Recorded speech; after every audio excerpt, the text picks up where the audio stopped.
DJDUBL.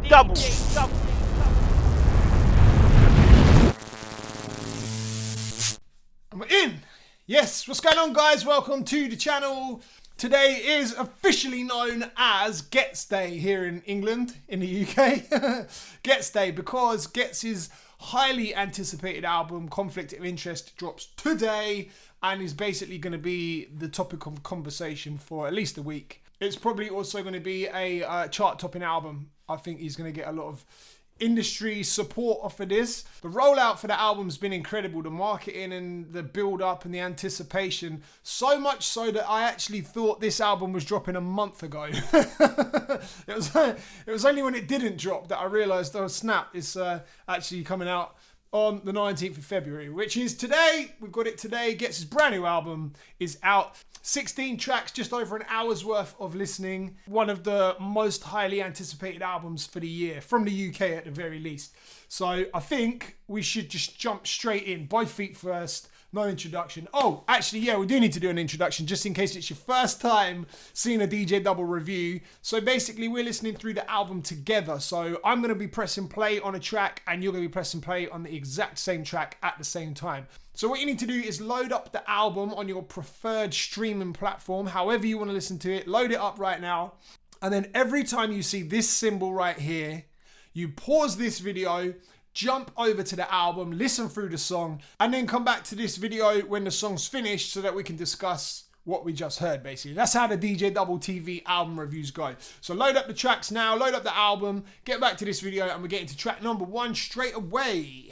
So, like I say, Conflict of Interest is the name of the album.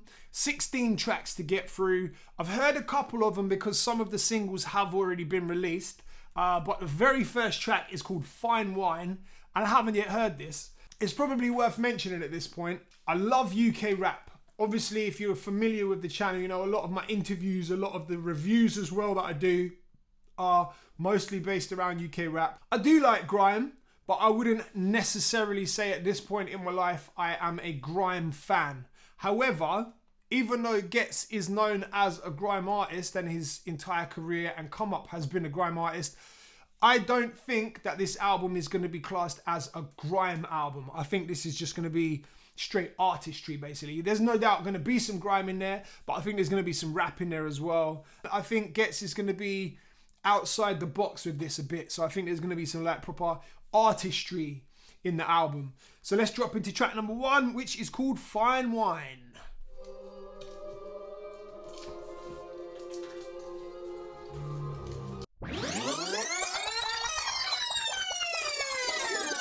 Yo, that was a very, very sick way to spend 5 minutes. I'm not even gonna lie, you can't see it right now. I've got goosebumps off of that. Wow, what an intro. What an amazing intro to an album. So the thing that stood out for me is a story that I've heard Ghetts tell before. That there was one point he wasn't making any money from music and he had to go out and get a job. So he went to get a job as a delivery driver. I think he said that he prayed for a sign whether or not he should just continue being a delivery driver. What should he do? And the van that he was supposed to use to do the deliveries in never turned up. Like it didn't get delivered or it wasn't available on a day or part of the story goes. So he ended up not doing the job and then just focused back on music. And he mentions this in that track there. I think this is sick. Hearing him talk as things progress. That's how you set an album up. That's how you set an album up. Another thing I loved is towards the end of the song, the outro started to get very musical. Like I'm a proper music lover. So there was like an orchestra in there, some strings coming in towards the end.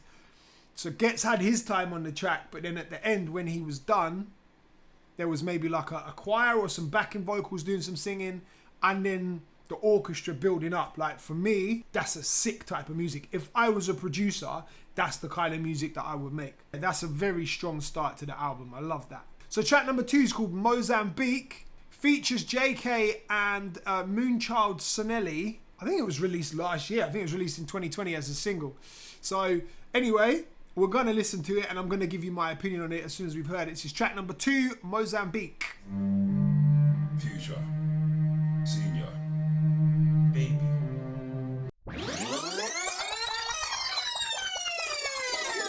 Very tough tune.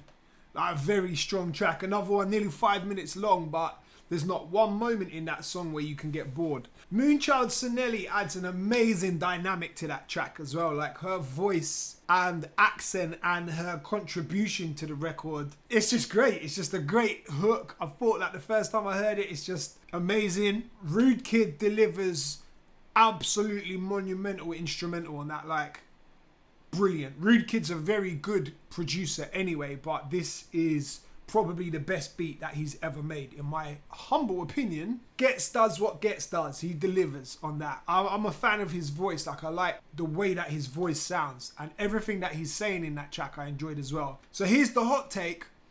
I'm not a fan of JAYKAE. I don't really rate JAYKAE like that. And I've always been confused as to why there is such a massive buzz around him in the industry. I've never really quite got it. But in this track, he levels up. I think this is the best that I've ever heard JAYKAE. I think he's such a shouty artist normally, but on this one, nah, he sounds more relaxed, and he sounds like he's taking direction from Ghetts and like, right, this is what I want you to do on the track. This is the way that he's gone in on that song. So I like what JAYKAE has done on there. And if more JAYKAE songs were like that, I would be a fan. Because I'm from East, I knew. That was cold. I wish it had another verse actually. I was kind of, just by the last chorus, I was really kind of getting into it even more. It was like more of like a storytelling kind of track, talking about harder times basically before he was rapping, I guess. Good use of the Dizzy Rascal sample as well. As you might know, I'm not a Dizzy Rascal fan. I don't hate every artist, by the way. I know I've said I'm not a JAYKAE fan, and I'm not a Dizzy Rascal fan, and I'm not a Grime fan. That's not what this is about. Great use of the Dizzy Rascal sample, just gonna say. Track number 4 is called Hop Out. Switch up the vehicle, change the plates and scrape off the cereal. Limousine tint, man can't see me at all. Old school car. Something that I like that this album's doing is the flow and the arrangement of the songs. They just go straight into each other. So like with Mozambique, you might have noticed that Fine Wine musically blended with Mozambique. There was like no distinct gap. It wasn't like a 2-second gap that you get with albums. Fire and Brimstone into track 4, Hop Out, it kind of just started. It just jumped straight in. That was a good song. And you know what I like about that? Ghetts is talking about the crime and stuff that he used to do, or maybe just talking about crime and stuff that used to go on, I should say. Not necessarily he did. But what he's talking about that, he's talking about various different crimes. Far too often we just hearing about trap this and trap that and trap house this and trap house that. It's actually kind of refreshing to hear that there were different crimes going on as well. Good to hear that he was versatile. It's nice to hear there's some versatility in the crime. IC3 featuring SKEPTA. This is another one that was released, I really want to say in 2020, but it actually could have been earlier this year. So I'm just going to say it's another one that was released before the album came out. So IC3 featuring SKEPTA. Another one produced by 10 Billion Dreams, as was Hop Out, as was Fire and Brimstone. Let's push play. All black attire, Joe back and fire. My nigga them ride out. That's got the potential for being one of the best songs on the album. It's definitely one that I would love to see live. I want to see Ghetts and SKEPTA on a stage doing this together. I love the structure of this because it's not a traditional verse, chorus, then a feature verse. Like they're taking it in turns in the verse here. They're going back to back. Couple little nods in there as well. A couple little throwbacks that reminded me of like the early SKEPTA days. I love that. One of Ghetts' verses, don't tell me go back where I came from while the queen sits there in stolen jewels. I'm not even lying. This is something I've been thinking about a lot over this past year. Right? Don't ask me how I got into this or why. But I actually looked it up. And the queen's jewellery alone is worth around £3 billion. The biggest diamond in the queen's collection is called, I think it has a name, it's Cullinan 1, I think it's called, if I remember rightly. The largest clean cut diamond in the world, and it's from South Africa. There's a bit of a history lesson for you. There's a bit of modern history for you. That's why that line, I heard that and I was like, yeah, I've educated myself. I know what you're talking about. Don't tell me go back where I came from while the Queen sits there in stolen jewels. SKEPTA also mentions, the Queen offered me the MBE. I said no and raised my fist. Went home and got my chieftaincy. Now I'm back on the strip. So in case you don't know, his family is from a village in Nigeria. And a couple years ago, he was like awarded the highest honour of the village. So his official title is actually chief, which I think is quite sick. The fact that he turned down an MBE. But just in case you didn't know, that's why he says that line. Another sick tune, man. Look, this is really shaping up, like I said, to be like a proper sick musical album. This isn't a grime album. This is outside of the genre. So the next tune is called Autobiography. Another one produced by 10 Billion Dreams. And it's 6 minutes 50 long. I'm guessing and hoping that this is, as it says, an autobiography. I hope it gets telling a story, because 6 minutes 50 these days is quite a long track to hold attention. So if he's not telling me a story right here, I don't know how long he's going to hold people's attention with a 6 minute 50 song. Let's press play. I remember when Justin was around 3. We went to church after watching one of the performances. That was nearly 7 minutes long, but it didn't feel like it. And I'm so glad, because just before it started, I said, I hope he manages to hold our attention for the whole 7 minutes. And yeah, I was gripped. That could have been 10 minutes and I would have listened to the whole thing. So let's break it down. Musically, the way that the beat progressed through the track and the very, very subtle changes that were made definitely helped the length of the song not feel like a 7 minute tune. The production behind that is fantastic, like really, really good. This is an amazing song because it is like I hoped it would be. It's a story. It's Ghetts' autobiography, basically. That's what the track's called. And it's a story going through key points in his history that line up with like grime history. So for example, like he talks about going to jammers, getting played certain songs. He talks about how the movement came to be. And he talks about, this is a very significant part to me, he talks about the P Money beef that he had. That moment is the exact moment I can pinpoint getting into grime. I was hugely into US rap, and the P Money and Ghetts beef, when I started hearing the dubs they were doing for each other, that was when I started paying attention to grime. That's a very significant moment in grime history for me. Hearing how like it ties in on Ghetts' timeline is incredible. Just the way he's talking about it and the way he's very relaxed and just talking through these certain things allows it to just be so digestible. And all of the names that he's mentioning as well, I know some of these people, like they're very key people, not just in Ghetts' story, but in the history of UK music, the history of grime. A lot of these people are the builders. They're the people that basically put it all together. So hearing how they contributed to Ghetts' story is great. There's one part, he says 4 minutes 48, your boy ain't finished yet. I actually had to check. And he actually says that 4 minutes and 48 seconds into the song. Track number 7, a normal length song, 3 minutes 10 seconds. It's called Good Hearts, produced by Sir Spyro and features AIDA. So this might be a grime song. It might be the grime song that we're waiting for. Let's push play and find out. You don't know this is Mighty More right about now. You're listening to Heartless FM. I don't really like to put a downer on too many things, but as you know, with my reviews, I do like to be honest. I got bored halfway through. I'm starting to think it's me. I'm not starting to think that it's the artist, but with the last project that I reviewed as well, the up-tempo, like garage type beats I'm just not feeling. I'm not a garage fan anyway, and yeah, that kind of two-step up-tempo beat, like I'm not here for it.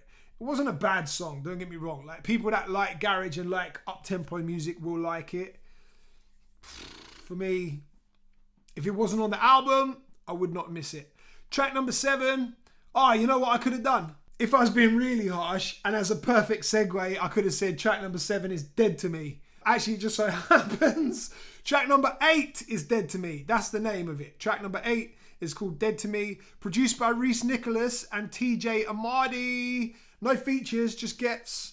Let's see what he's talking about. To re-record your message, key hash anytime. You don't talk to me.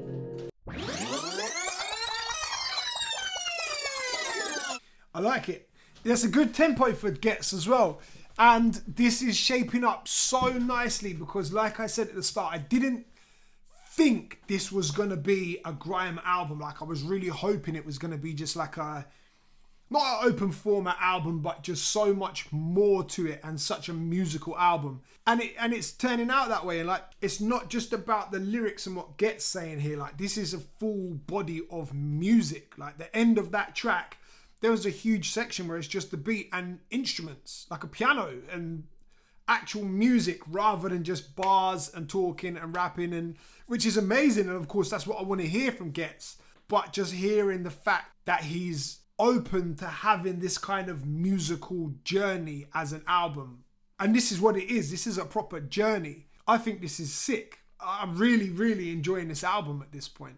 Obviously not number 7. So track number 9 is produced by Reese Nicholas, featuring one of the biggest grime artists to ever come out of the UK, Ed Sheeran. I have no idea what to expect. I don't know if we're going to get an actual grime tune, because we know Ed does actually love grime, or if it's going to be more of a pop tune. This could be the one that they're aiming at the charts.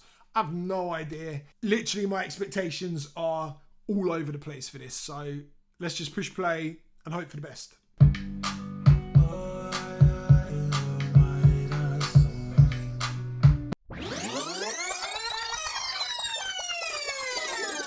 Bro. Whoa! I'm speechless. Genuinely, like, I don't know what to say about that song. To continue the recurring theme, I'm not a huge Ed Sheeran fan, but I appreciate that he has a fantastic voice and he does make good music. I'm just not a fan of some of the music that he's put out. It's not the genre that I listen to. When Ed Sheeran crosses over, whether it be into rap, whether it be into grime, when he crosses over into black music, he just sounds fantastic. Like, to me, it's like a different Ed Sheeran. This is for me, the original Ed Sheeran. I would love to know the balance between how much of that Ghetts wrote and how much Ed Sheeran wrote and how they did it. But first of all, I've said about 5 things about the song already. So 5th of all, Ghetts on the vocals. Like, when he started singing, my head nearly fell off. I was really not expecting that. I think having no expectations for that track and sonically it being so amazing, it's left me speechless. I'm literally trying right now. I'm searching my brain to articulate how I feel about this, and I can't. Because it was fantastic. Like, really, really great song. One thing I'll definitely say about this tune is, if you're having an emotional time, if you've just had a breakup, if you're feeling a little bit sensitive, if you're kind of on the edge of just maybe not having a great day and you're feeling like you might have a cry, if this song comes on, you will probably be in tears for about an hour. However, if you're just happy and you're cleaning the house, or you're washing your car, or you're just on a drive somewhere, or doing whatever you're doing, cleaning up the kitchen, and it comes on, if you're in a good mood, you're going to be singing your heart out to it. That's a brilliant song. This isn't an album you can listen to just once. This is an album that you need to, first of all, listen in order from front to back at least twice to get the full scope, the full range of what's going on here. The next song is called SONYA. It's track number 10. There was a reference to SONYA at the end of the last song in like the form of a voice note. Sounded like a current girl complaining about being compared to the ex-girl who happens to be called Sonya. So that's what I'm guessing this is leading on to. And again, this is showing the fluidity in between the songs. The fact that one song is just flowing into the next. The arrangement of this is brilliant, how it's all been put together. So SONYA featuring Emile Sande is the name of this song. This girl ain't got a sponsor, 60-year-old monster. She don't care about no age though. The musical progression of that tune was amazing. The way the beat kicked in, when it kicked in, was just a perfect time. The arrangement was fantastic. Emile Sande's contribution was great. The topic as well, the fact that basically Ghetts is talking about this SONYA girl that he grew up with, was close to him when he was in prison. She wrote letters to him in prison. And then when he's come out, she's disappeared. He hears that she's doing things in Dubai. Like, I love the last bit. Emile Sande's verse is the response, is SONYA replying to Ghetts. The music that he's making right now is reminding me of Sway in his prime. Like, he has a song called Dear Kaya for a girl that he knew, very close friend of his who died. That song kind of reminded me of that a little bit. Also, the way that the music is progressing through the album, the different orchestras coming in and the way it's building up and breaking down, Sway did that in his earlier albums. And this is really reminding me of that. Again, I can't say it enough times. This is an amazing project. Track number 11 is called Proud Family, produced by 10 Billion Dreams. 10 Billion Dreams. I'm following 10 Billion Dreams after this. He's got a fan in me now. This is called Proud Family.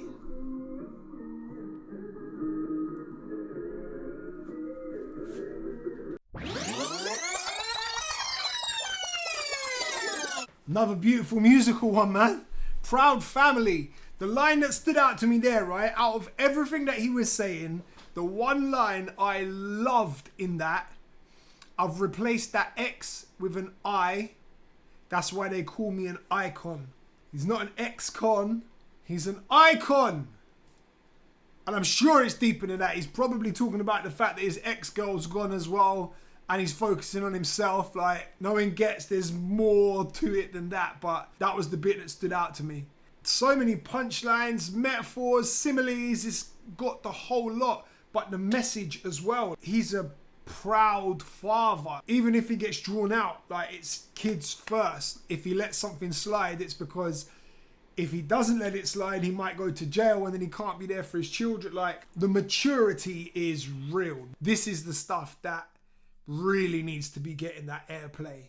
I love the message behind this. I love the message behind this song. Next track went viral actually because track features Stormzy and potentially might have a shot or two fired back at Chip after Chip's been firing all these shots at Stormzy. I never thought this actually was an amazing song. I just thought it was okay. The catchiest part of the song I actually found a little bit annoying. I'm going to play it anyway just so I can get the whole flow of the album and how the arrangement builds. And just obviously, in case you're listening to this and you haven't heard this one yet, you can press play. It's track number 12. It's called SKENGMAN.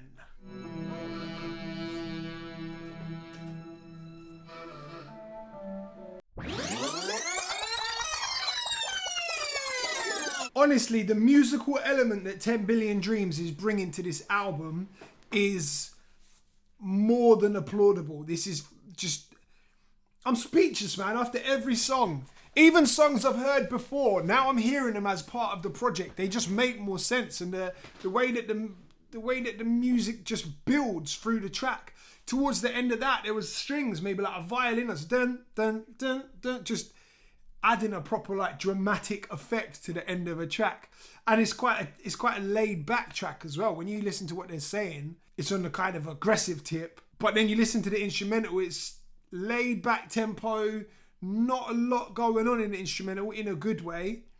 Then towards the end, you've got all these extra instruments coming in and just adding that whole new dimension to the songs. Again, it's really difficult for me to say exactly how I feel about all these songs, which is terrible because I'm trying to do a music review here. But every track's just blowing my head up. It's crazy. No Mercy is the name of the next track, track number 13. Featuring Salieu and Backroad G. Backroad G is one of my favourite artists to emerge over the last 12 months, basically. Like, seeing what he's doing now is one of my favourites, man. You know, you let the film go and people are like, yo, that drove me towards you. I don't like the hook on that one. I wasn't really a fan of the chorus on that. Salieu is a great artist, so I want to start out by saying this. I am a fan of Salieu. His project last year, Send Them to Coventry, was an incredible project. I think the music that he's been making is great, but I don't think he was right for this song. I don't think it was the right tempo for him, really. He kind of sounded like he was stumbling a little bit over the words. So I don't really like Salieu for this song. Backroad G brings the right kind of energy, but yeah, just the beat, and I feel like the chorus lets the song down, to be honest. It's catchy, but it's irritating. I'd love to hear Ghetts and Backroad G on another track together, because I feel like they could do something good. The next track is track number 14. It's called Crud, produced by 10 Billion Dreams and featuring the landlord himself, Giggs. Why the fuck you get punched up with the gun tops, lumped up without the sum? That sums up all these dumb fuck. Hard. That was hard. 10 Billion Dreams as a producer is really showing off the versatility here. The different styles that he's delivering with Ghetts just are making this project so much better than any other project that I've heard in the last 12 months. Like, this might be a hot take, but I think this is the #1 album. And I don't know if it's just because I'm proper gassed right now because I'm here in the moment in the album. But yeah, every song that I'm pressing play on that I'm liking, I am loving. That one was needed just to bring it back to, I'm going to use this word because it's the name of the song, just to bring it back to the crud. Basically, crud. Giggs, when he starts his verse as well, I love it when Giggs flows like this. I remember, I think it was his second Fire in the Booth. Giggs has this like double time flow that he used, and I've never heard Giggs like that. He's always very laid back, and he almost got back into that form in that track there. That's a great song. It was 5.5 minutes long, and again, because of the structure and because they both had massive verses, it didn't feel like a 5.5 minute song. Track number 15 is called Squeeze. It features MIRAA and is produced by Smasher, big up to Smasher, and TJ Amadi.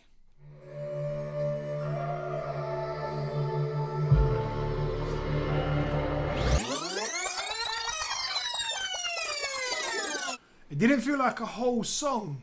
It's 2.5 minutes. It was just over 2.5 minutes long. It felt like a skit, not a skit, but like an interlude type song. It didn't really feel like a whole entire track. I'd be interested to know the story and the concept behind Squeeze. It definitely could have had more to it, without a shadow of a doubt. So let's get into the very last song of the project.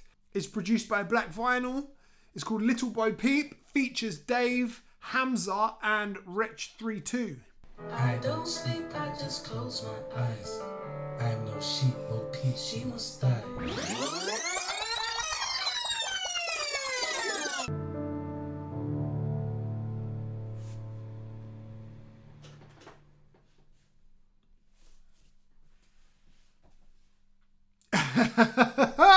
You're thinking what I'm thinking. What an incredible way to finish the album. Again, like, going back to what I was saying at the start of the album, I was hoping this was going to be like a proper musical journey as opposed to a grime album. And bro, did we even get a grime song? Like, was No Mercy maybe was a grime track?